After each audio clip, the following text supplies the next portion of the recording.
everybody. I'd like to welcome you to Jim Owens' talk this morning. He's a local historian, miller, art teacher, calligrapher. Did I miss anything?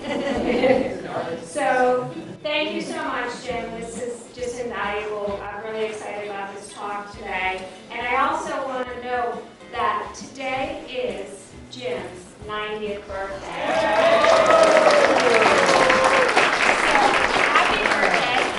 Thank you for celebrating with us. You know, I asked Jim, I said, it's your birthday. You sure you want to be here? He said, sure, it's just another day. So happy birthday, thank you, and enjoy. What I'm showing you now is one of the early brochures that the town made. What's interesting is reading to see who was advertising and what's still available to this day. The Windmill Spa is a superette. Overlook Inn is down the inn at the Oaks.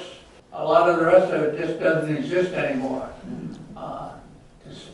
Things have changed so much, but we still have the windmill. So, and I always like to start with the Mayflower. Most people don't seem to understand that the Mayflower didn't come directly to Plymouth. It came to Provincetown first. I was at when they were doing the 350th, I was in a little town near Plymouth in England, and they had a display in a museum that showed Mayflower going directly from Plymouth to Plymouth, and I explained to the curator that he was incorrect, and instead of being insulted, he was tickled pink that he changed it. So it's a piece of information not widely known. And this is Champlain's early map of Nauset Marsh.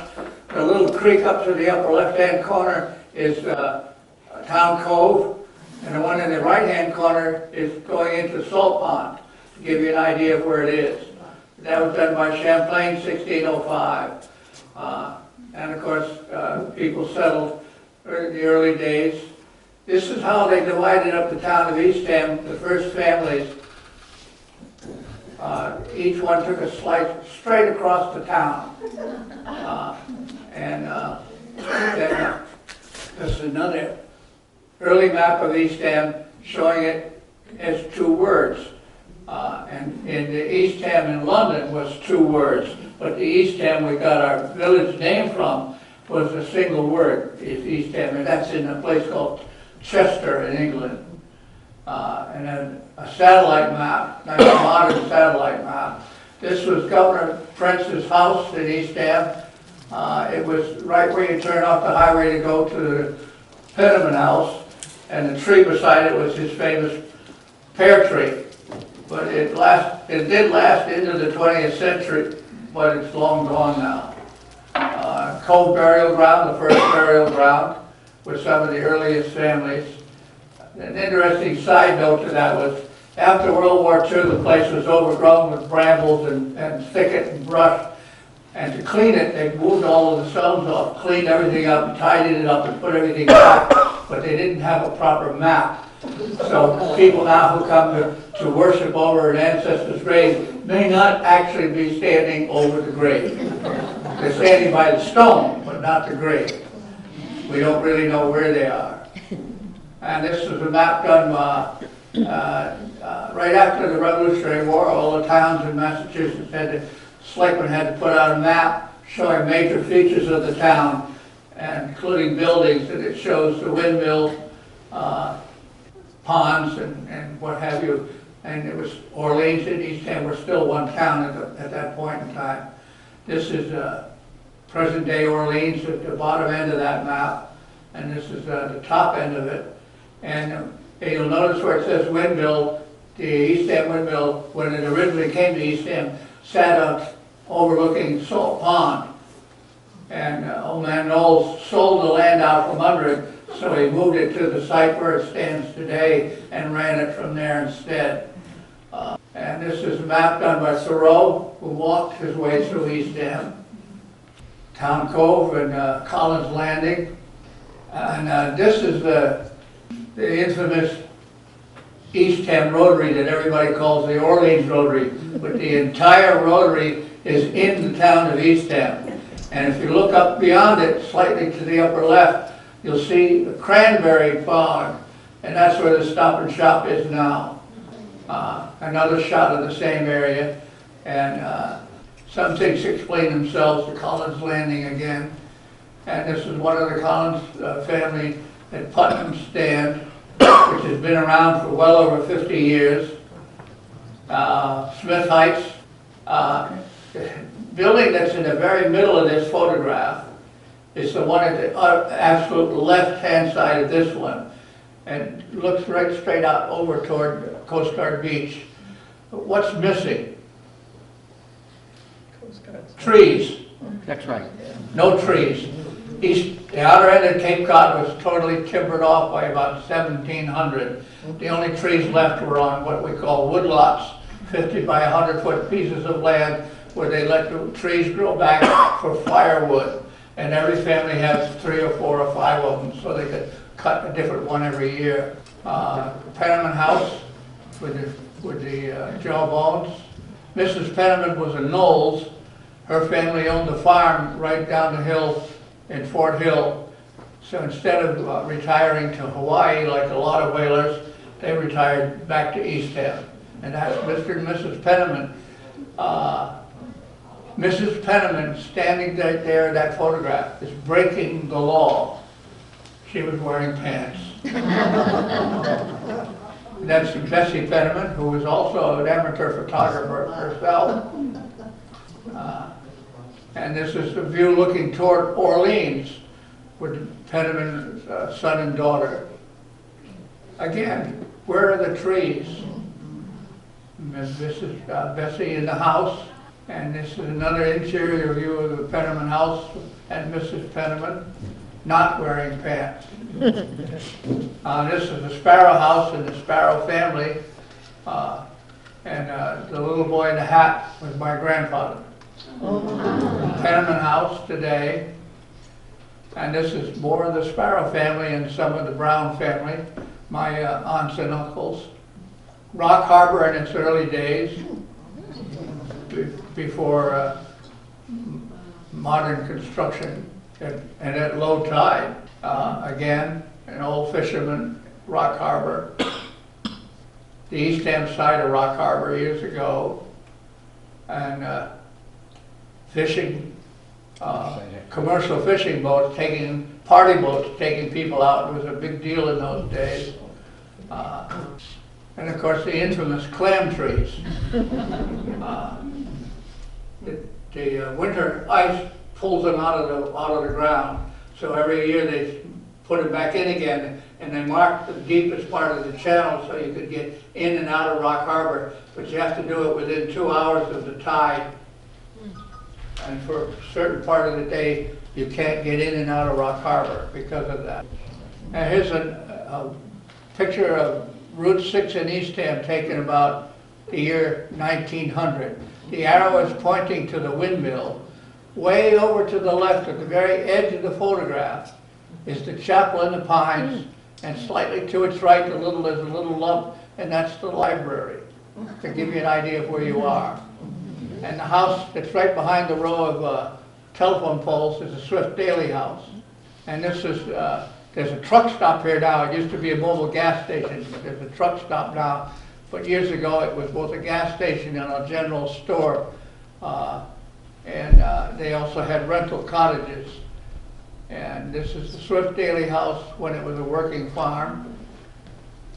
And today, and of course, Supret was called Windmill Spa for years, and they had rental cabins there for a long time, but those are long gone. The front end of the windmill lot had buildings on it. In 1955, the selectmen proposed clearing it off and making it the whole place available to the general public as they drove by. In the 1890s, the Village Improvement Society wanted to build a library, and they bought the windmill, and this is what they were going to do to it to make a library out of it. They changed their minds and kept it as a venue for fundraising and ran it occasionally and had bake sales. And they built the library down the street instead, Samoset Road. And this is around 1903. They had the buildings in front of the mill, and then they were torn down. One of them, the one with the porch, was moved down onto Bill Road. And this is the view after they cleared it off. The first modern miller was on Fulcher, had actually apprenticed in the mill as a boy, but when the town started operating it as a summer resort, after they bought it back from the Village Improvement Society, he was the first person to have it open in the summertime, and he actually ran it fairly often. And that's Howard Cole, and somebody whose name I should remember, and I never can remember it because I keep forgetting to write it down. But she helped out one summer at the mill. John Higgins, who, when he was bored, would play the harmonica. And he could play two at once. He did one with his mouth and one with his nose. And his son came to the mill one day when I was working there and brought harmonica with him and played it, but not with his nose. Freeman Hatch and Jack Webster were hired by the town to run the mill in the summertime like I do now, but they were both over 65, and at the time there was a state law forbidding the towns to hire people over the age of 65. The town decided they wanted to do it, so they had their representative go to the legislature, and they put an act, a bill in the legislature to exempt those two men by name from the law. And the governor vetoed it. He was within his prerogatives because he said the law's the law, we're not going to change it. But he and the legislature were in a snit with each other, so they overrode his veto and hired him anyway. And then when Freeman couldn't do it anymore, then I got the job, and I've had it ever since. Mr. Eagles, who was he was a tail gunner in World War II, and he and I worked the mill together for a number of years. A terrific guy. Unfortunately, he's passed away now. Changing the sails, replacing a shaft. Shaft broke. A summer resident gave them an oak tree, but it was red oak and it wasn't any good. It only lasted 3 years, and that's what happened to it. So they put a steel shaft in, and fortunately now we've replaced it with a better wooden shaft. So it's gone back to what it should be. They used to have square dances at the green. The fire department would put them on, but people would come in and not bother to pay to join the fun. So after a while, they gave up on it. They said it's a losing proposition. Put a brand new weather vane on it, and 3 days later, somebody climbed up on the mill and stole it. And several years ago, somebody walked into the windmill and gave it back to me, and I'm in the process of painting it to look like a fish again, so we can put it back up. But John Hilford, he carved it. He was the fire chief for a number of years, and he was the one who carved it. Of course, he's passed away now, but at some point we'll probably have another ceremony and put it back up. One of the few times I was able to run the mill and grind flour, and there's the evidence of it. And I was an active member of a bicentennial militia during our American bicentennial, and that's me and my former wife in costume at the mill. That's all I'll say about that. That was a very short marriage. Charlie Howell was an English mill expert and a friend of mine, and he came down here to work to sharpen and recut for what they call dressing millstones for the mill in Chatham. And I persuaded the town to hire him to do hours because they hadn't been touched in years. Mostly because I wanted to have pictures to show people how it's done, because it's very difficult to explain it in words. Pictures do a much better job. But we got it cheap because I didn't have to pay, the town didn't have to pay him room and board while he was here because he stayed with me. And we'd sit around every evening and discuss mills. This is putting the current shaft back in place as it should be. And then we had a wedding in the mill, and the woman next to the rope with the purple hat was a direct descendant of the Thomas Paine who built the windmill. So she and her husband-to-be came all the way from Cambridge, had the wedding in the mill, and the immediate party went all the way back to Cambridge for the reception afterwards. And that's her signing the guest book, and all dressed up for the wedding. And this is a man named Eastham who came here and got married at the mill.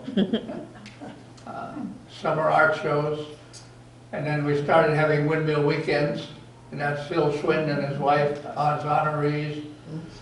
As some of you may remember him, he was a writer, raconteur, fisherman, and all-around town character, and he was a felt shellfish warden for many, many years.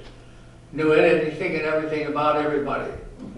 This is one of the early windmill weekend celebrations. The band from Community of Jesus, in those days they would play anywhere for free. Today they cost a small fortune to have them come and play. Windmill weekend again. One year we had tethered hot air balloon rides at the Green. And this is some of the crowd that put the whole thing all together. Selectmen, the mayor of the village, of the borough of Eastham in London, who came and visited us and stayed with the Aitchins at the Overlook Inn at the Oaks, as it's called today. Bob Deschamps and his wife and me as honorees at one of the weekends. And then another mayor from London.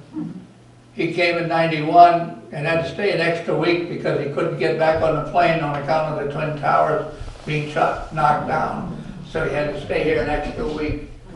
Dan Shea, a well-known and well-loved principal of the elementary school. And in the early days, we had cookouts, and they used the parking lot at the Seashore Park. They don't let us do that anymore. Some more celebrations. Nicholas Snow and Constance Hopkins, who married him, were both passengers on the Mayflower. There were 3 of them here in town that are buried here. More Pilgrims and Indians and Coast Guard. Children could come to visit the mill. In the mill at Christmas time. Still a nice sight. Turning the roof around. And so many people ask about it. We borrowed a horse from a place in Brewster so we could produce a postcard showing how it's done. An old postcard of the town showing a chapel and the library. And the chapel again and the library again. That's changed a lot. Railroads came. They came in little bunches. They came as far as Sandwich, and then as far as Barnstable, then to Yarmouth, and then to Orleans, and then finally to Provincetown. Eastham Station, and behind the automobiles is Somerset Road going from right to left, waiting for the morning train. That's the station again, overlooking Hatcher's Pond. North Eastham Railroad Station. And freight cars cut a path the size of freight cars right through the trees. It was like somebody had gone in with an axe and cut a tunnel. But it was done by the passing of the railroad cars. Now it's a bicycle path. And this is Hatcher's Pond and the ice house. Winters were a bit colder in those days because they used to cut ice on these ponds and store it in the ice house for summer use. The walls were double thick walls packed with sawdust. And then they had sawdust all over the ice to maintain it into the summer. No electricity. And again, Hatcher's Pond and Great Pond in the distance. Somerset Road to the left. Herring Pond, again, note the lack of trees. And this is down Somerset Road. It was called Clarksville because all of these houses were members of the Clark family who all lived near each other. And we had camp meetings. They came by boat, and they'd get off the boat onto a small boat, and they'd come in close to shore, and they'd go out with a horse and wagon and pick them up and bring them ashore. And the ministers would preach, and everybody would pray, and 9 months later there'd be a big increase in the population. There were salt works everywhere. No TV. Always in places where there was no surf. I guess they weren't cranking. And the towers were built over between high and low tide, so that there's a cistern underneath, and the high tide would fill the cistern with water. The wind would pump it into tanks, and it would sit in the tanks, 3 different tanks. And over a period of time, you would get a bushel of salt out of every 300 gallons of water. And it was a big business for a while because salt was expensive, because it was all imported. Massachusetts paid a premium for every bushel of salt you could produce, in addition to what you got from the market. And Ensign Nickerson in Chatham one year did 12,000 bushels of salt at $6 to $8 a bushel. That money today would have made him a millionaire. But then they began mining salt in upstate New York, and it killed the business. So you won't even find any remnants of it anymore. And fishing, always fishing. Trap fishing. The traps were put up between high and low tide. The fish would get caught in the nets, and at low tide you went out and picked up the fish. And then we started having summer visitors.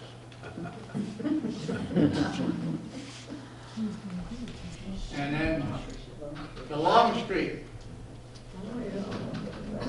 Who remembers this one? And nighttime, they didn't really use bombs on it. What they were using was a solid metal projectile with a magnesium flare in it. When it hit the ship, at night you could see a flash of light, so you knew it had hit. In the daytime it left a puff of smoke. But it was not an explosive in the usual sense of a bomb. They were just solid cast metal projectiles. And that's what's left of it. It's not even that much anymore. At low tide you can find a few pieces of metal, and that's about it.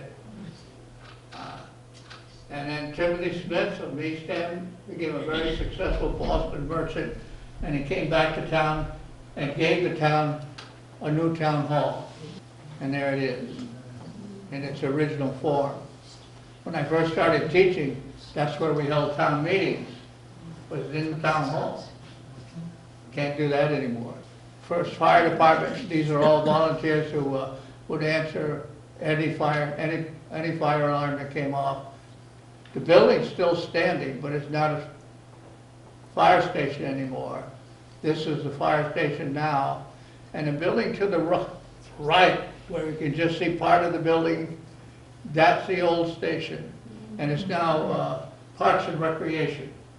But in between times, it was a police station. And that's our first police chief, Woody Knowles, and what they used to call the White Ghost, our first police car. And the 3 selectmen, Maurice Wiley, Luther Smith, and Bernard Collins. And they were the selectmen for a number of years, and they were instrumental in shaping the town more than any other selectman we've ever had. It was Bernard who came up with the idea of clearing off the Windmill Green, and it was these guys who discovered that the national government can't take land from a municipality by eminent domain. And there was a lot of land out here with no owners known and no taxes paid. So the park was picking it all up by eminent domain very cheaply. And every year in a town meeting, we'd have 5 or 6 articles to pick up odd lots. A piece here, a piece there, a piece somewhere else. And then all of a sudden, it was time to build a new high school. And the park was standing at the door with a hat in their hand saying, we want to build a trail, and you own the land. How can we deal with this? And then the selectmen said, we'll swap with you land for land. And then we wound up with 73 acres of land inside the national park, which is now where our high school is. We got it for next to nothing. Smart stuff. The Loose House was originally part of a golf course. The house is still there, but you can't see it from the highway anymore. And the brand new Coast Guard station under construction in the mid-1930s, salt pond, and Salt Pond cottages, here they are, they're all gone. Route 6 is way over to the right. And Salt Pond again. The visitor center now stands on top of that hill. And that's looking at the same hill from another view. This was taken in the mid-1950s, Salt Pond. The Richardson Cottage across the pond. Can't see it today. And here we are again. That's Phil Schwind, hunting for eels. The brand new visitor center for the national park. The town owns the pond. The park owns the land around it. And people with a weekend license for clamming. The highway in Eastham used to go somewhat differently than it does today. This is Locust Road, and the road that goes off to the right is the one that comes out back out to the traffic light. And that was Route 6. They've changed the layout of the highway significantly. This is the same place. The building behind the car is the old town hall. It's now a private home. There it is again. And the schoolhouse. They had 3 schoolhouses, identical buildings. North Eastham, Central Eastham, South Eastham, 1869. In 1910, they moved them all together and made a consolidated school out of them. It was a big change. I went to school in that building. And the highway didn't go where it goes today. This was the road. This road still exists, but it's a back road behind the bicycle shop. And the building on the, to the right, the dark one, was moved. It was a state police barracks at one time, but it was moved and it now sits on a little dirt road behind the elementary school. And the elementary school goes to the right. And here it is again. And here's one of the groups, Mrs. Keith, with her class, with their music lessons. And some more kids. In the days when boys wore knickers until they were 16. And present day school. And the present day crowd. And the high school. And the old abandoned school with its outhouse, boys' side, girls' side. Yeah. Salt Pond, again, notice the lack of trees. You're looking south-southeast across the inlet from the pond. Everybody's read Henry Beston's book. How many of you have read The House on Nauset Marsh? If you haven't, you should. It's well worth reading. But it was done by Dr. Wyman Richardson. It's a series of articles about fishing and hunting and clamming on the Nauset Marsh. And it's a marvelous book. And the old house is still there. It's part of a Richardson family trust. Elliot Richardson, the former Attorney General under Nixon, is one of that family. This is the old house. My grandmother used to cook for these people when they came down to spend time. They would hire local women to come in and cook for the families. She walked over there in the morning and cooked breakfast. She told my cousin one time that one morning she did 94 pancakes. This is the golf course. I'm sure you can orient yourself. You can see the State Road off to the left, Nauset Road up at the top, Salt Pond and the inlet. Way off to the right is Quincy Shaw's property, then the Richardson's property, then the Luce property, which is the property behind the town hall. And that's how they laid the golf course out. This is an aerial view of it, overlooking Quincy Shaw's property. Opened in 1928 or 9. And the guy in the plus force in the middle of the photograph is Bobby Jones, very well-known national golfer. And this is part of the golfing crowd. Quincy Shaw to the left, Francis Wybett, who was a former caddy, first amateur to win the American Open, Bobby Jones, and a man named Egan, who was a friend of Quincy Shaw's. The kids used to go over and caddy for them. And if they did 2 rounds of golf in a day, they sometimes brought home more cash than their father made all week, because it was during the Depression. The thing opened in 1928 or 9 and ran right through the early part of the Depression. So there's another aerial view, looking over toward Great Pond, looking west rather. One of the homemade rollers for the greens at the golf course, that's still there. And Enix Rock, what the park calls Golden Dome Rock, and that's it today. When I was a little boy, there wasn't a tree around it anywhere. You could see all the way to the ocean and all the way up to the schoolhouse. Where the original Doan homestead stood, and still today, it is still there today, but surrounded by trees and the cedar banks, boathouses, the old Coast Guard station, drill, and the park reenacted the drills, and I photographed a bunch of it. They're firing off the Lyle gun. The boy in the breeches boy, my stepson, who's now a grandfather. Again, the old station. And shipwreck after shipwreck after shipwreck.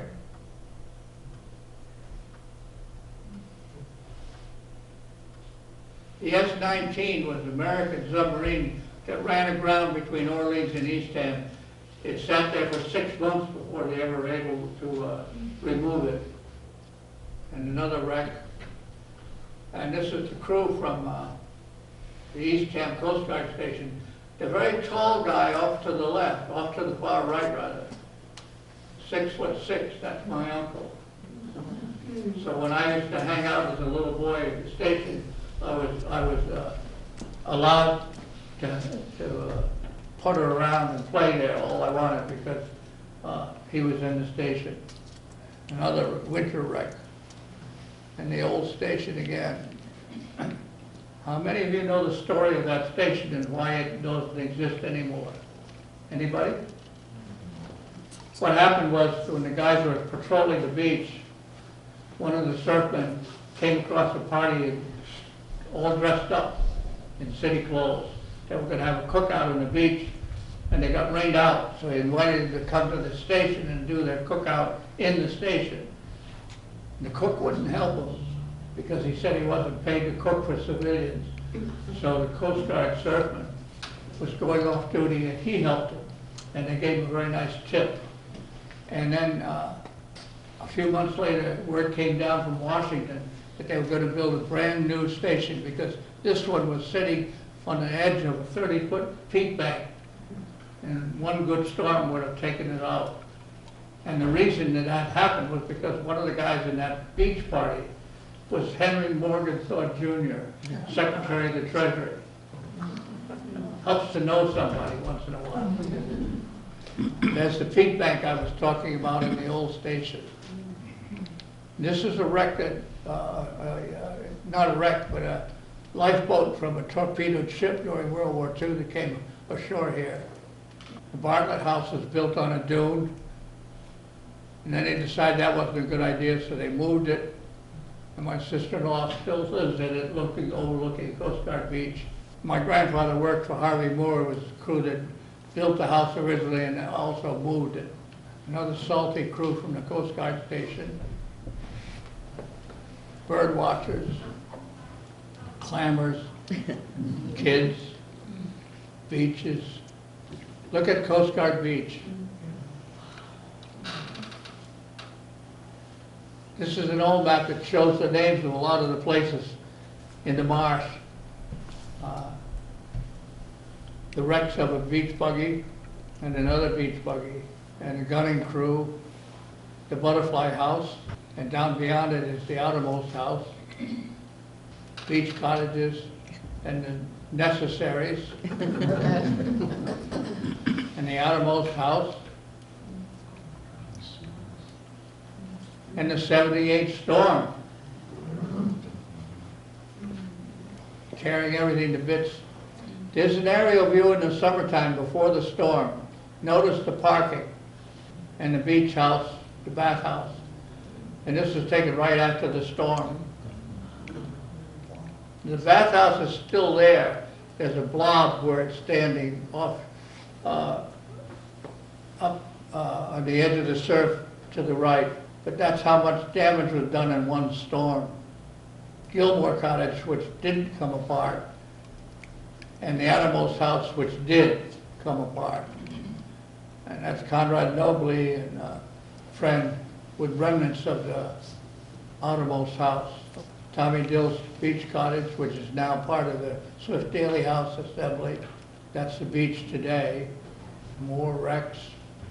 French Cable came ashore in Eastham, and the building to the left was the cable station building.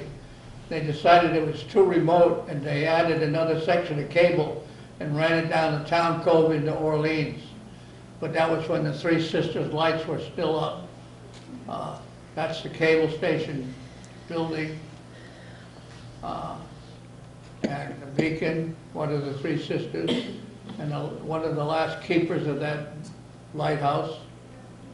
And here they are today.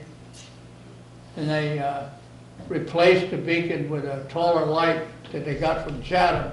When they first moved it, they didn't paint it. But then they decided to add the red paint to it. Good thing they moved that. But that entire site you're looking at now is all gone. That's all washed away. The parking lot today is here. A lot of people aren't aware of the fact that so much of it is washed away just in the 50 years since the National Park came in. The base for the beacon, and again, and again, and there's another shot of it somewhere. There it is, out in the water. This didn't move except vertically.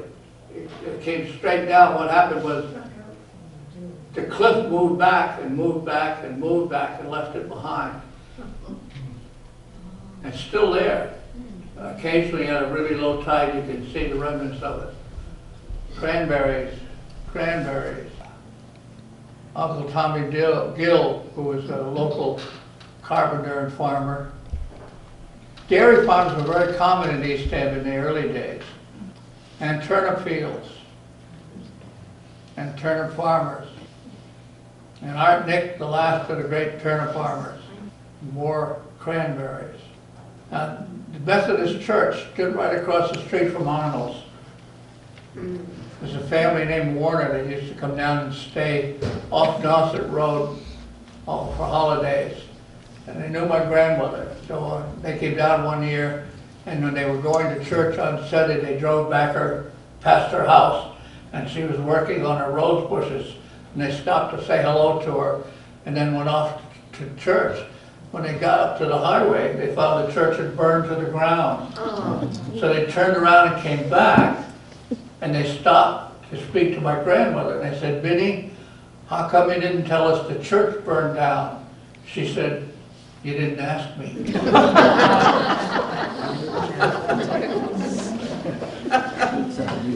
That's why the sign is there today. It marks that site.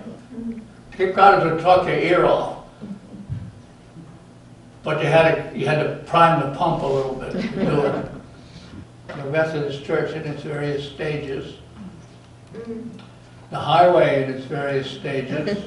And this is the first time they tried, the state was doing an experimental road paving in Eastham with a tar and sand mixture. And this was the crew that was doing it. A little bit different than paving today. This stretch was right near the Overlook Inn when they were doing it. And that's the Overlook Inn in the background. And there it is today. Verena Daly out and outing with her future husband. She's the one who gave us the Daly house. And some more city dudes down for a holiday.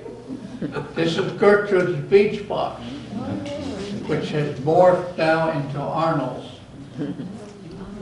And Nikki Nickerson, who owns Arnold's, I had him in the 7th grade. And the airport, does anybody know where that was? It was behind the hole-in-one. There's a street back there called Runway Lane. Take a look sometime when you're back in that neighborhood. But so many people learned to fly during World War II that little airports like this sprang up everywhere after the war. And most of them just couldn't make it financially, and they eventually died out. There was one in Orleans at Sky Meadow, plus the one in Harwich, and there was one in Chatham, but it's still a viable airport. And count the heads from left to right. 1, 2, 3, 4. Number 4 was Ed Horton from Eastham, who was part of the Doolittle crew that bombed Tokyo. He only died about 4 years ago. And this collection of cottages is now the Fairway and the Hole-in-One. They combined all the buildings into one to build the restaurant and coffee shop. This is the 9 o'clock crew at the coffee shop. The guy in the yellow jacket, Clyde Eagles, he and I worked together for a number of years at the windmill. He was a character and a half. Marion Brewer, who still comes in regularly. Art Nickerson, who's gone. This was the main road at one time. It's now called Massasoit Road. And the thrift shop, bracket store, that's what's now the thrift shop. Door-to-door delivery, which you can't get anymore. In this modern world, we can't get it anymore. But that was common in those days. And Brackett's Farm, which is now the Siemens Bank, Northeast Eastham Post Office. The house is still standing today. Ralph Chase's house, and the barn, the bay. Billingsgate Island. There were enough people living out there that actually had a schoolhouse out there. But it began to erode away, so they moved the buildings off, and houses were largely saved. So there's several houses around that have a history of being known as Billingsgate houses. There's a couple of wealthy, 1 or 2 in Eastham, and at least 1 in Orleans. And they had their own lighthouse, but it was built of brick, so that was torn down. If you're out there in a boat at low tide, you can still see remnants of it because you go right over it. And the water's very shallow there. And then we come to the end of the line. And here's a sign outside of Long Beach, California. It's a real sign.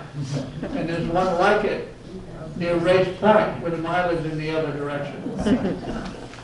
Route 6 goes all the way from coast to coast. And that's it. Excellent.